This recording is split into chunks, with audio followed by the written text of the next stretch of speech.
अभी श्रावण में झूला पड़ते हैं ठाकुर जी के, तो वायु नहीं चलती, हवा नहीं चलती, तो जिसके कारण क्या होता है, श्री जी को बड़े प्रश्वेत आ जाते हैं, पसीने आ जाते हैं।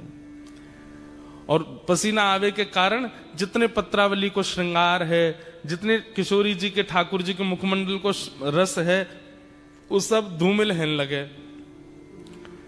तो सुबह सुबह सब सखियां किशोरी जी का श्रृंगार करती हैं, ठाकुर जी का श्रृंगार करती हैं, उसके बाद सीधे झूला पे ही बैठा देते हैं। क्यों? कि दोनों झूलते रहेंगे और इनके झूलवे के कारण इनको जो श्रृंगार है वो मिटेगो नहीं, और हम लोगों को दर्शन करने में सुख मिलेगा। और झूला में भी बड़े अच्छो रे कि झूला से नेक दूर कछु सखी खड़ी है जाए, पीछे कछु सखी, तो जब दोनों झूला झूलें तो जब पीछे जावे तो पीछे वाली सखीन को दर्शन है जाए, आगे जाए तो आगे वाली सखीन को। सखियों का सबसे प्रिय उत्सव है झूला का। ऐसो मान नहीं कीजे हठ छोड़िए अली, ऐसो मान नहीं कीजे हठ छोड़िए अली, ऐसो मान नहीं कीजे हठ छोड़िए अली, ऐसो मान नहीं कीजे हठ छोड़ो री अली। तू तो परम सयानी वृष भानु की लली, तू तो परम सयानी वृष भानु की लली, हे तू तो परम सयानी वृष भानु की लली, तू तो परम सयानी वृष भानु की लली। हे घिर आए बदरा झुक आए बदरा, घिर आए बदरा झुक आए बदरा, राधे झूलन पधारो घिर आए बदरा, राधे झूलन पधारो घिर आए बदरा, श्यामा झूलन पधारो घिर आए बदरा, श्यामा झूलन पधारो घिर आए। सब लोग गाओ। ओ घिर आए बदरा झुक आए बदरा, घिर आए बदरा झुक आए बदरा, ओ घिर आए बदरा झुक आए बदरा, घिर आए बदरा झुक आए बदरा, ओ राधे झूलन पधारो घेर आए बदरा, राधे पधारो घिर आए बदरा, ओ श्यामा झूलन पधारो घेर आए बदरा, श्यामा झूलन पधारो घिर आए बदरा। अब लीला सुनो। किशोरी जी मान क्यों कर रही? बैठ जाओ, हाँ सुन लो। ब्रज की लीला में एक नियम है कि जैसे प्रेम का एक स्वभाव होता है। अब देखो, हम बहुत अंतरंग लीला सुना तो रहे हैं किशोरी जी की, पर हमको बहुत भय लगता है सुनाने में कि पता नहीं कोई ऐसे ही मन चला तो नहीं सुन रहा कोई, नहीं तो फिर दोष लगेगा भाई हमको सुनाने का। किसी की निजी बातें सबके बीच सुनाना, उसमें जिसकी बात है उसको बुरा लगेगा कि नहीं, तुमने सबको सुना दी। लेकिन जब किसी योग्य को बताई जाती है, जैसे हमने किसी से कहा भाई हमने तुम्हारी पर्सनल बात उनको बता दी, अच्छा वो तो कोई नहीं मेरे फ्रेंड है, उनको तो बता सकते हो। तो ऐसे ही श्री जी की, ठाकुर जी की निज बातें हम कह तो रहे हैं, पर हमको बहुत डर लगता है कि कहीं श्री जी हमसे यूं नहीं कहें, क्यों रे वह सभागृह में एक बैठो भोजन भट्ट, वो केवल भोजन करवे आयो भाई, लीला तो कोई मतलब नहीं।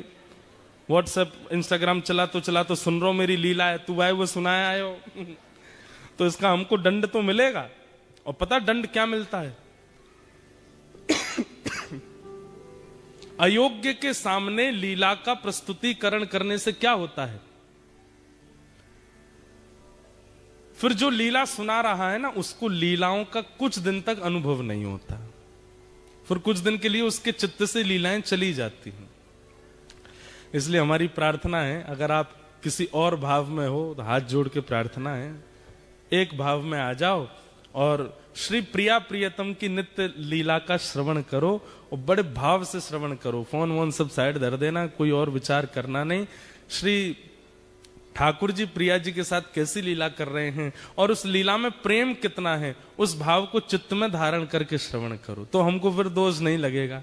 बेमतलब में काय को ऑस्ट्रेलिया बुला के दोष लगाओ, इसलिए भाव से सुनो। तो बात ऐसी है कि प्रेम का एक स्वरूप होता है कि हम प्रेमी से सबके सामने स्पष्ट नहीं बोलते। जैसे जिससे हमारा प्रेम होता है, अगर वो कभी सभा में हमको मिल जाए, बहुत सारे लोगों के साथ हमको मिल जाए, तो हम इशारा कर देते हैं। वो एक शायरी जैसी है, हाँ, नजर से नजर ने मुलाकात कर ली, रहे दोनों खामोश और बात कर ली। बस आंखों से ही हो जाती है कि ऐसे। जो भी आप लोग स्त्री पुरुष ही मत समझना, कभी कभी भाई भाई भी कर लेते हैं इशारों में बात। जैसे घर में मेहमान आते हैं, मम्मी ने समोसे मंगाए, बच्चों से कही भटक मत जाना इसके पास में, वो फूफा जी आ रहे हैं लंदन वाले, वो खाएंगे। बच्चे कह रहे, हे फूफा जी आप पेट भरे आना, खाना नहीं छोड़ जाना, तो हमको तो भी मिल जाएंगे। बाल्यकाल में बच्चों के संग ऐसे ही होता है। तो जैसे ही फूफा जी आते, बच्चे बड़े अच्छे, फूफा जी आ गए, आपके लिए समोसे बनाए मम्मी ने, बैठो। फूफा जी बैठ गए। अब जैसे फूफा जी चाय पी रहे हैं, लड्डू खा रहे हैं, समोसे नहीं उठा रहे, तो दोनों भाई इशारा करते हैं, अब तो हमको मिलेंगे, अब तो हमारे हो जाएंगे। तो ऐसे प्रेम का एक स्वरूप होता है कि आप इशारे में ही अपने प्रेमी को स्थिति बता देते हो। श्री जी और ठाकुर जी सदा भीड़ में ही रहते हैं। क्यों? श्री जी के संग 8 सखी रहती हैं और ठाकुर जी के संग 8 सखा रहते हैं, तो अपनी निज बातें कैसे हों? तो श्री जी इशारा कैसे करती हैं? अपने श्रृंगार से ठाकुर जी को इशारा करती हैं। अगर श्री जी ने नीली ओढ़नी पहनी हो, तो मानो ठाकुर जी को संकेत कर रही हैं कि इस बार की पूर्णिमा पर, इस बार की पूर्णमासी पर कोई नीला तालाब, नीला सरोवर, वहां मिलेंगे, वहां लीला करेंगे, वहां रास बिहार करेंगे। फिर ठाकुर जी नीले ओढ़नी से तो समझ गए कि भाई जो है कहीं श्री जी सरोवर का संकेत करेंगे। काली ओढ़नी हो, वैसे तो काली श्याम ओढ़नी ठाकुर जी ही धारण करते हैं, लेकिन कभी कभी श्री जी धारण कर लेती हैं, तो ठाकुर जी समझ जाए, ओहो काली ओढ़नी मतलब अमावस्या, चंद्रमा नहीं होना चाहिए। और फिर काली ओढ़नी हो, उसमें थोड़े थोड़े सितारे जैसे जड़े हों, तो ठाकुर जी समझ जाते हैं कि द्वितीया तृतीया का चंद्रमा हो जिसमें तारे टिमटिमा रहे, उसमें मिलने की आज्ञा कर रही हैं। ऐसे किशोरी जी संकेत करती हैं। अब नीली ओढ़नी है, उस पर गुलाबी वस्त्र पहने हैं, तो मानो नीला सरोवर और उसमें भी कमल खिले हों, वो संकेत है। ये 2 संकेत हो गए। अब तीसरा संकेत क्या होता है? तीसरा संकेत ये होता है कि किशोरी जी से ठाकुर जी पूछते हैं, हे श्यामाजू, अब बोलते तो है नहीं, पर बस एक बार निहार के ठाकुर जी समझ जाते हैं क्या आज्ञा, अकेले आना है कि इनमें से किसी को लेके आना है। तो किशोरी जी अगर केवल एक बिंदी धारण करके आई हो, तो मानो संकेत कर रही है अकेले आना है।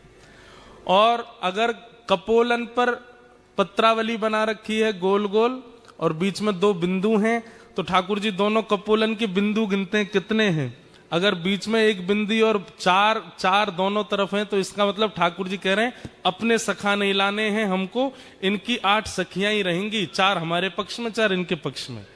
और मानो अगर पूरा यहां तक पूरा भर रखो है, पत्रावली अद्भुत धारण करके, ठाकुर जी कह रहे हैं ओहो अब तो जरा भंडारा सबको लेके चलना है, इसमें एकांतिक नहीं है। तो ऐसे किशोरी जी संकेत करती हैं। एक दिन किशोरी जी श्रृंगार करके आई और ठाकुर जी के लिए सुंदर भाव विचार करके आई कि छाक लीला करेंगे। छाक लीला मतलब भोजन पाएंगे। और छाक लीला के भाव से किशोरी जी ने पूरा वस्त्र धारण किए। तो वस्त्र कैसे धारण किए? हरे कलर के सब वस्त्र पहने, उसका संकेत ये किया कि ठाकुर जी को संकेत कर रही है कहीं बगीचा में मिलेंगे। और उसमें भी केश जो है श्री जी के वो बेणी गूंथी हुई है। अगर बेणी पीछे है, नहीं दिख रही है, तो इसका मतलब ठाकुर जी को ये संकेत है कि वन में नहीं मिलेंगे। और वेणी अगर आगे है तो वेणी के भाव से संकेत है कि वेणी मतलब चोटी, वेणी के भाव से संकेत है कि घने वन में मिलेंगे। घने केश है ना, वो वेणी आगे है, उसमें पुष्प हो ना, तो उस पुष्प के फूल जहां खिलते हैं उस वन में मिलेंगे। ऐसे ऐसे संकेत करती हैं श्री जी। लेकिन आज सावन का दिन चल रहा था, वर्षा होती नहीं है, बादल इतने घने रहते हैं, हवा चलती नहीं है कि प्रश्वेत के कारण श्री जी का गलती से हाथ चला गया ऐसे, और जितना वो बना के आई थी भाव वो सब मिट गया। लेकिन श्री जी को इस बात का पता नहीं चला। अब जैसे ही आई तो यहाँ सब सखियां और श्री जी, यहाँ ठाकुर जी और सब सखा, अब सब आपस में कर रहे हैं, बातचीत कर रहे हैं, कछु आनंद कर रहे हैं। और ठाकुर जी सब एक एक चीज ध्यान से परख रहे हैं, क्या आज्ञा कर रही हैं। अच्छा, हरे वस्त्र पहने मतलब वन में मिलेंगे, केश आगे हैं इसका मतलब सघन वन में मिलेंगे। ओहो, जूही के पुष्प लगे मतलब जूही के वृक्ष, जूही के पुष्प जहां खिलते हैं उस वन में खिले। लेकिन किशोरी जी आज एक संकेत बना करके लाई थी जिसमें छाक का आज्ञा कर रही थी। जैसे एक तो होता है बिंदु बिंदु बिंदु बिंदु बिंदु, ऐसे पत्रावली हो तो समझो कि केवल रास होगा, आप सखा लिया ना, हमारी सखी आएंगी और रास विहार करेंगे। लेकिन उस बिंदु के भी ऊपर सुंदर सुंदर कुछ आकृति बनी हो तो उसका संकेत ये होता है कि नहीं, छाक लीला होगी। सबरे सखांत कहीं अपने अपने घर तक कछु बना के लाएंगे, हमारी सखी सब बना के लाएंगे और फिर वहां बैठ के सब पामेंगे। तो आज छाक वाला श्रृंगार किया था, वो मिट गया। तो ठाकुर जी ने जब मुखमंडल की ओर देखा तो सब मिटा हुआ। ठाकुर जी कह रहे हैं कि श्री जी आज्ञा कर रही हैं मिलनो ही ना है, आज्ञा नहीं दे रही है मिलने। तो ठाकुर जी किशोरी जी से कह रहे हैं, किशोरी कह रही ठाकुर जी को समझ ही नहीं आया, बोले कि ये तो स्पष्ट बोल रही है कि मिलना ही नहीं है।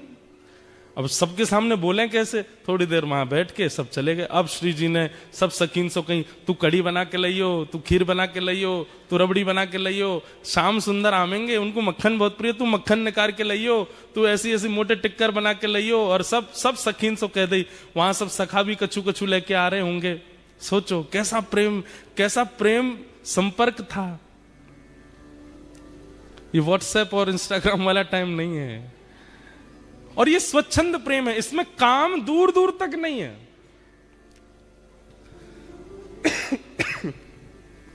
संध्या के समय आज सुबह से सब सकिन ने अपने घर में सुंदर सुंदर प्रसादी बनाई और संध्या के समय श्री जी आ गई बगीचे में। जैसा जैसा संकेत जहां का किया था उसी बगीचे में, उसी पुष्प के वन में आकर के श्री जी आके विराज गई। अब प्रतीक्षा कर रही हैं, ठाकुर जी आ रहे होंगे, ठाकुर जी आ रहे होंगे।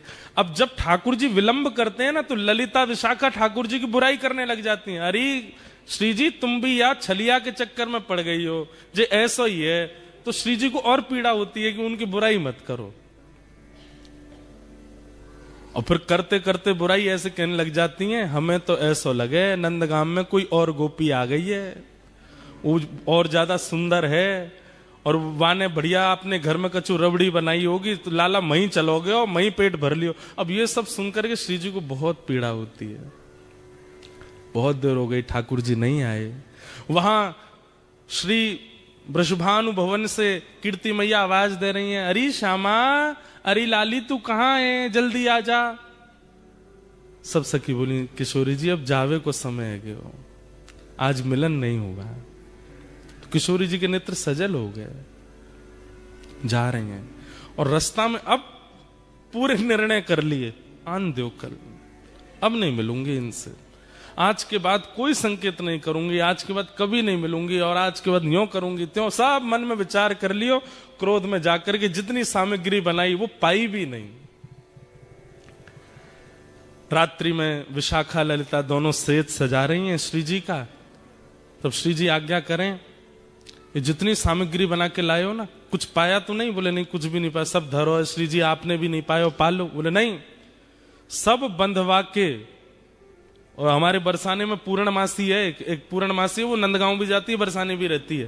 बोले उसके हाथ सब भिजवा दो नंद भवन, वही वही वही के यहां भिजवा दो लाला पाले को।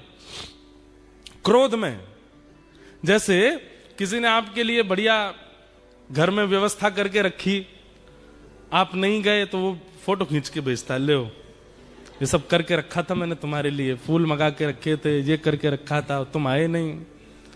तो वो कितना भारी लगता है। हमारे साथ तो बहुत होता है ना, क्योंकि हम जहां भी कथा करने जाते हैं 10 लोग बुलाते हैं, वो हमारे घर आओ 2 मिनट के लिए आओ, तो हम कह आएंगे बनाएंगे। अब कोई बेचारा पूरी व्यवस्था करके रख लेता, जब नहीं जाते तो फिर कभी मिलता है, महाराज जी देखो मेरी बेटी सुबह से बैठी थी, हाथ जोड़ के बाहर खड़ी थी, आप आएंगे, दिया बुझ गए, तेल सारा खत्म हो गया घर का, लेकिन आप आए नहीं, हमने ये बना के रखा वो। अरे मैंने कि मैया क्षमा करो, फिर कभी आ जाऊंगा। तो ऐसा होता है। तो उसी भाव से श्री जी ने 56 भोग भिजवाए ठाकुर जी के पास।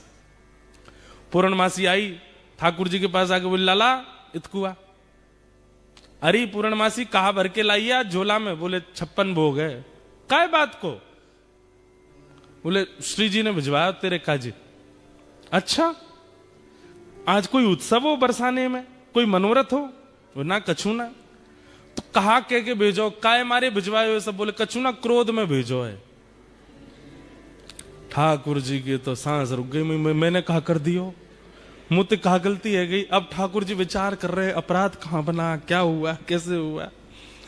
तब अगले दिन फिर ऐसा नहीं है कि मिलते हैं एक ही जगह, यहां ठाकुर जी गैया चराने जाते हैं, श्री जी और सब सखियां जो हैं वो दही बेकन के लिए सब सखियां जाती हैं, श्री जी उनके संग जाती हैं, बीच में कहीं भी मिल लेते हैं और थोड़ी वार्ता हो जाती है। तो आज श्री जी रुकी ही नहीं, ठाकुर जी सामने से आ रहे हैं और श्री जी चलती चली गई। अब लाल जी पीछे चरणन में प्रणाम करें, हे श्यामाजू कहा है गो। किशोरी जी तो सुने नहीं, तो फिर ठाकुर जी ललिता जी के पास गए, हे ललिता जी आप बता दो कहा भयो, काई को नाराज बैठी हैं, ऐसो मैंने कहा कर दियो। बंधुओं एक बात मैं बीच में बोल दूं, इन लीलाओं को सुनकर के आप कहीं ये विचार मत कर देना कि भाई ये वही कृष्ण है जो सुदर्शन चक्र धारण करते हैं। हाँ ये वही कृष्ण है, ये वही कृष्ण है जो महाभारत युद्ध में द्रुत गति से रथ को हाँकते हैं। ये वही श्री कृष्ण है जो विराट रूप धारण करके सहस्त्र शीर्षा पुरुषः सहस्त्राक्षः सहस्त्रपात, 1000 मुख 1000 हाथ 1000 चरण जिनके प्रकट हो जाते हैं, ये वही श्री कृष्ण है। लेकिन व्रज वृंदावन में अपने प्रभाव को छुपा देते हैं, स्वभाव में रहते हैं। वृंदावन के श्री कृष्ण अलग ही हैं। ऐसे डर रहे हैं जैसे मानो श्री जी अगर नहीं रीझी तो मेरा तीनों लोक लुट जाएगा। आज घबरा रहे हैं। ललिता जी कह रही हैं हम तो तभी बताएंगे। बोले कब? बोले पहले विशाखा की चरण दबा के आओ, जाओ। ठाकुर जा रहे, अरे विशाखा तू तो बड़ी अच्छी है। नहीं नहीं तुम गोबर चोट्टी बोल रहे थे मुझे उस दिन। ना आज के बाद लाए बोलूंगा। बोल कहा बोलोगे? अरे तू तो रानी है, तू तो महारानी है। अरे विशाखा तू तो ऐसी है, तेरी भलैया ले लूं। नहीं आरती करो। बोले आरती करता हूं, तू जो कहेगी सो करूं। यूं बता दे श्री जी नाराज काहे क्यों है? सबरी गोपी अपने अपने काम करवा ले ठाकुर जी थे। अच्छा लाला तो एक काम कर, वो ऊपर गोबर उपला थापिया जा। ठाकुर जी गोबर थाप रहे। अरे तू बता दे बस काय बात ते नाराज है। जब खूब थक जाते हैं ठाकुर जी भी, तब बोले वादना श्री जी ने संकेत कियो, छाक लीला को संकेत कियो। रात में सब सामग्री बना के हम वन में प्रतीक्षा करती रही, ना आयो सखान को लेके। ठाकुर जी बोले कब? बोले परसों। बोले कैसे कियो संकेत? बोले पत्रावली बनी, पत्रावली में ऊपर ऊपर सुंदर सुंदर आकृति बनी, छाक लीला को संकेत कियो और नहीं आए तुम। अरे मैं तेरी सौगंध खा के कह रहा हूं, अब मेरी सौगंध मत खावे, मोए अभी जीनो है। ठाकुर जी बोले अरे तू जाकी के बाकी सौगंध खा के कह रहा हूं, मोए ना दिखे। ललिता विशाखा जी बोली नहीं नहीं हमें सब पता है, नंदगाम में कोई गोपी आई है, वहां ने रबड़ी बनाई, वाके घर। अरे तू जो कहेगी सो करूंगा, सौगंध खा के करूंगा, ऐसा कोई बात ना है, मुझे संकेत पता नहीं। चलो तब ललिता विशाखा बोली अब तो श्री जी को मनावे के काजे कोई योजना करनी पड़ेगी। ठाकुर बोले कहां करूं? तभी वन में देखी कि 2 वृक्ष और दोनों वृक्षन से एक बेल निकल करके, एक वृक्ष की बेल निकल के दूसरे वृक्ष पे जा रही है। ऐसी एक डाल है, हमारे ब्रज में आज भी ऐसी डाल हैं, और केवल ब्रज में ऐसी डाल हैं जहां वास्तविक स्वाभाविक झूला बने ही हुए हैं। ठाकुर जी ने वो जैसे ही देखो, ठाकुर जी बोले अब एक तरीका है, बोले कहा, बोले या कुछ झूला बनाऊंगा। ठाकुर जी ने सुंदर झूला सजायो, वहां पे पाटो लगायो, सुंदर वहां पे एक गद्दा बिछा दियो, वहां पे सुंदर पोशाक धर दी, इत्र आदि लगा दिए, सुंदर तैयारी करके बिल्कुल झूला झुलावे की।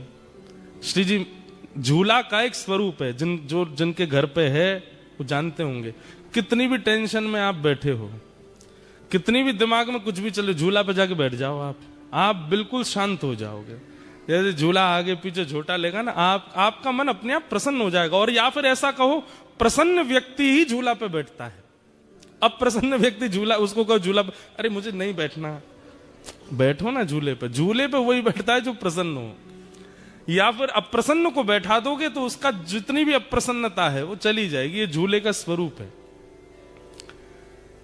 तब झूला तैयार करके तब श्याम सुंदर गए। ऐसो मान नहीं कीजे हठ छोड़िए अली, ऐसो मान नहीं कीजे हट छोड़िए अली। सब लोग गाओ।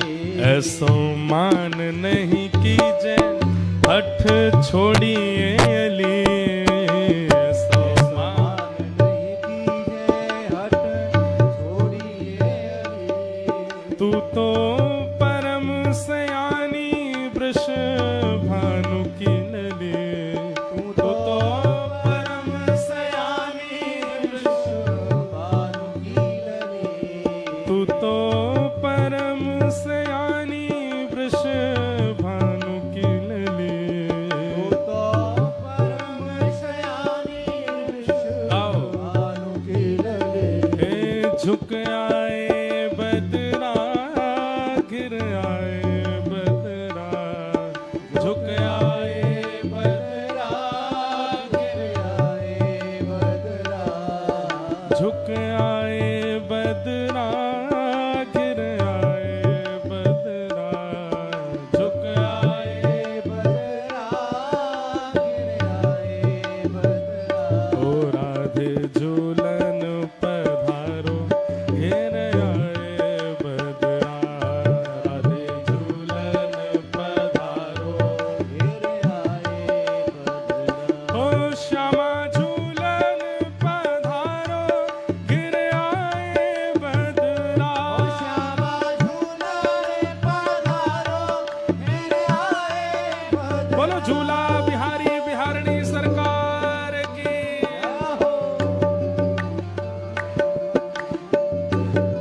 दोनों भुजा उठा करके भाव से करताल बजा के गाओ।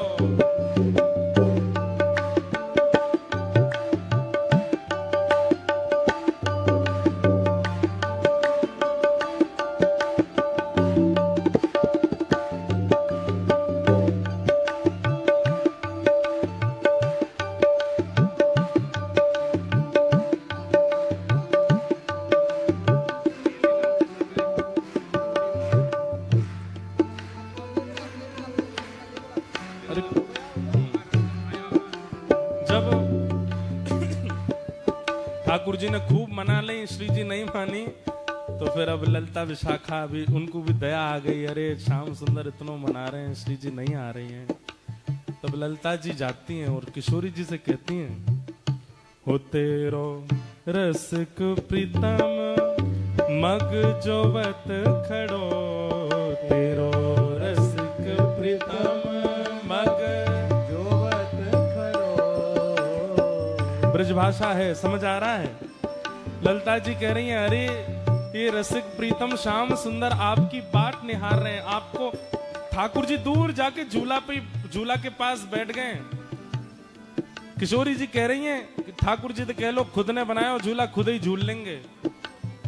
तो ठाकुर जी संदेशा भिजवा रहे हैं, बोले जब तक श्री जी प्रसादी नहीं करेंगी तब तक ना बैठूंगा, पहले श्री जी प्रसादी कर दें तब बैठूंगा मैं। तो तब ललिता विशाखा समझा रही हैं, तेरो रसिक मृतम मग जोवत खड़ो, तेरो रसिक प्रीतम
श्यामा झूलन पधारो गिर आए बदरा। श्यामा झूलन पधारो गिर आए बदरा। राधे झूलन पधारो गिर आए बदरा। राधे झूलन पधारो गिर आए बदरा। राधे झूलन पधारो गिर आए बदरा। राधे झूलन पधारो गिर आए बदरा।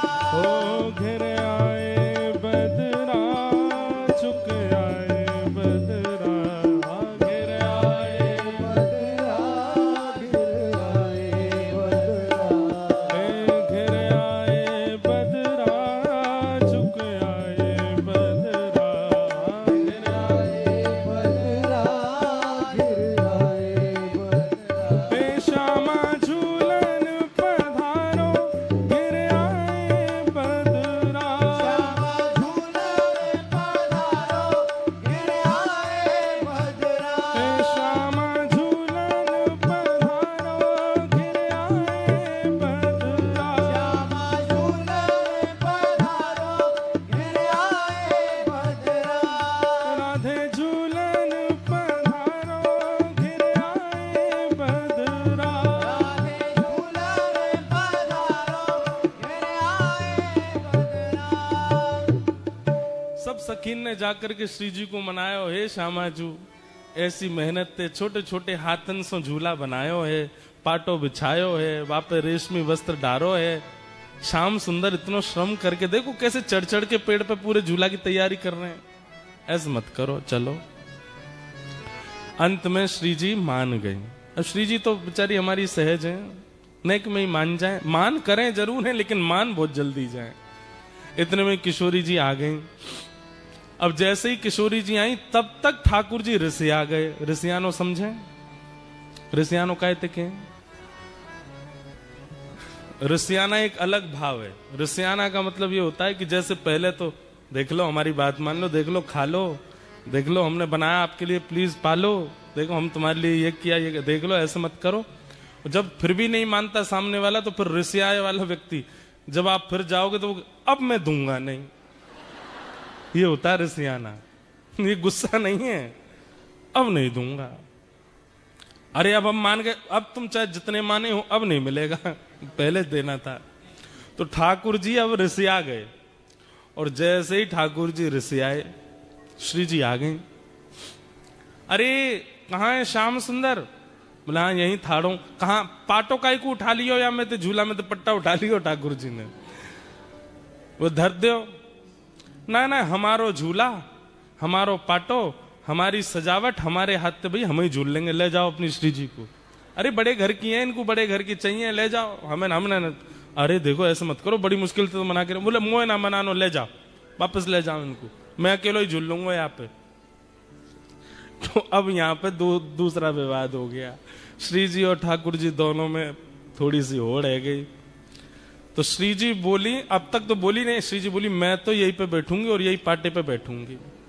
ठाकुर जी बोले कोई जिद है? मैंने बनायो, मेरो पाटो, आप कहीं को बैठोगे? बोले मैं तो बैठूंगी, तुम जाके दिखाओ यहाँ पे। ठाकुर जी जान लगे तो सखीन ने घेर लिए, बोले जान नहीं देंगे, हाथ पांव बांध के पकड़ के बंसी वंसी तोड़ ताड़ के धर देंगी तुम्हारी। हमारी श्री जी बैठेंगी अब तो। बड़ी मधुर लीला। तो फिर ठाकुर जी बोले अब ठीक है बैठेंगी, लेकिन वो बात होती है ना जैसे छोटे बच्चों में होड़ होती है, नई कुर्सी लाए पिताजी। तो कई बच्चे ऐसे होते हैं कि कुर्सी खुलेगी तो पहले मैं बैठूं, जो कोई और बैठ जा तो वो इसी बात पे ही रोने लगते हैं कि ये क्यों बैठे, अरे तू अब बैठ जा। अब नहीं, मुझे पहले बैठना था। अब ठाकुर जी बोले मैं पाटो तो लगा दूंगा पर पहले मैं बैठूंगा। श्री जी बोली ललिता जी कह दो इनते, बोले बैठूंगी तो मैं ही पहले। ठाकुर जी बोले मैं पाटो लगा दूंगा, इन्हें झूलना, ये झूल लें, पहले मैं झूल के चलो जाऊंगा तब ये झूलेंगी। अब तो ऐसी स्थिति बन गई, सब सखी सब तो ललिता जी बोली एक काम करेंगे। बोले क्या? एक प्रतियोगिता रखते हैं, उस प्रतियोगिता में जो पार हो जाएगा वो पहले बैठेगा। ठीक है, हाँ हाँ। कौन चढ़े पहले सुरंग हिंडोला, कौन चढ़े पहले सुरंग, कौन चढ़े पहले सुरंग हिंडोला, कौन चढ़े पहले सुरंग हिंडोला। सोई करत मनुहार हिये हित, सोई करे मनुहार हिये, रमक देत जोरा जोरा, रमक देत जोरा जोरा।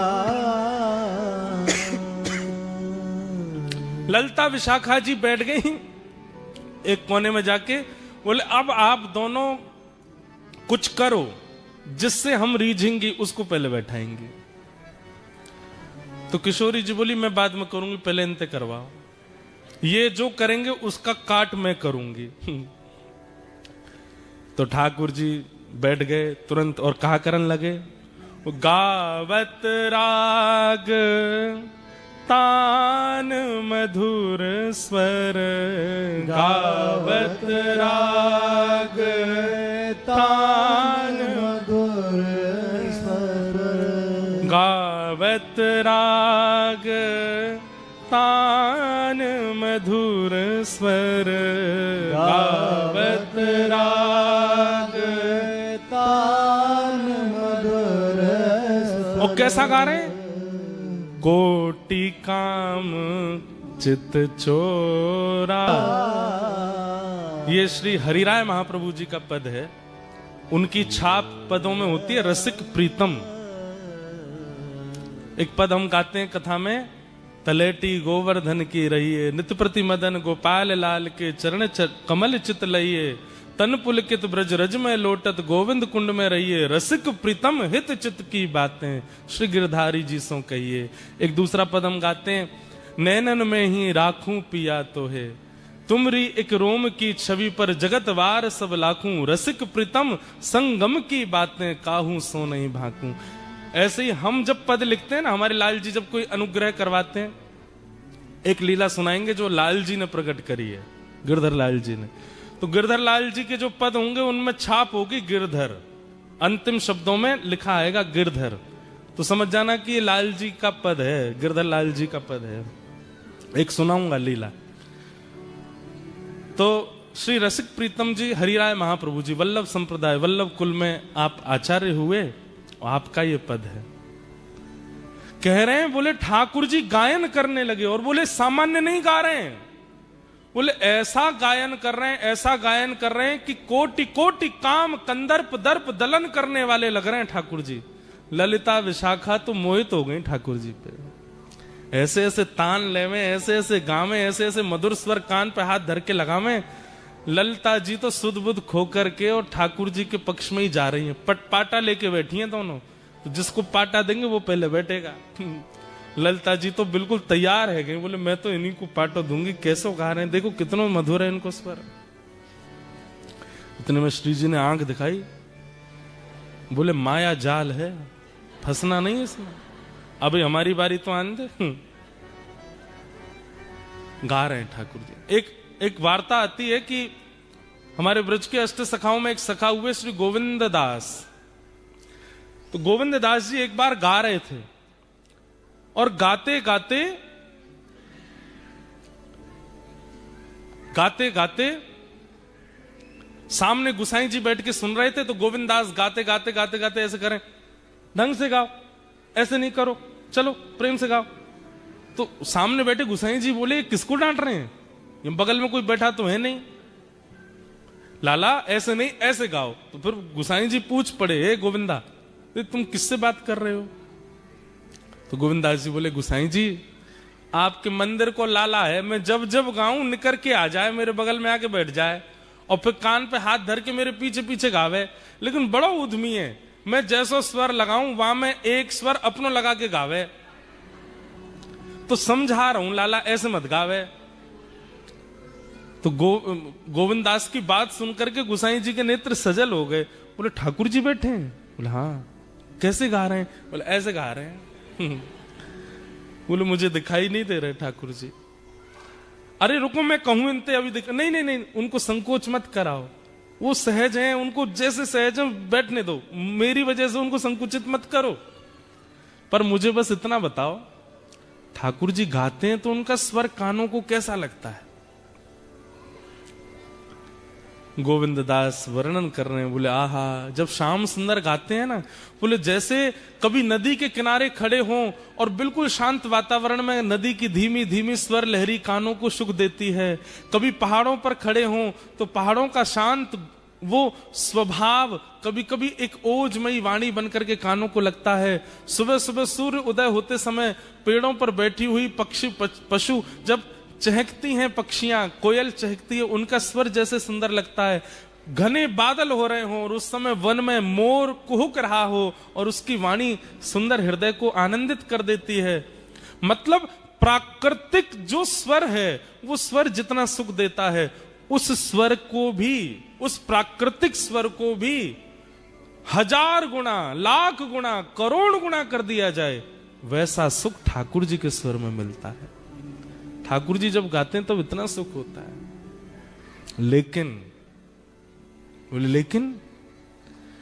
बोले लेकिन जब हमारी किशोरी जी गाती हैं तो ठाकुर जी भी फीके लगते हैं। किशोरी जी के सुर के आगे तो ठाकुर जी को सुर भी ना चल पावे।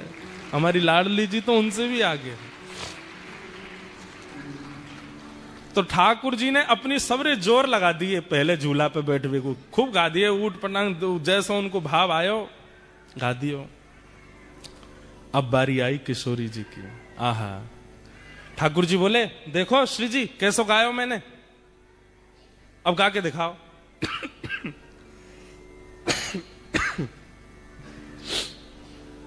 अब ठाकुर जी तो गा रहे थे ललिता विशाखा की ओर मुख करके। किशोरी जी बोली अब मैं गाऊं। किशोरी जी बैठी ठाकुर जी की तरफ मुख करके। सामने ठाकुर जी बैठे हैं और किशोरी जी उनकी आंखन में आग डाल करके, और जैसे ही गानो प्रारंभ कियो, श्री जी को पहलो स्वर लगते ही ठाकुर जी तो मंत्रमुग्ध हो गए।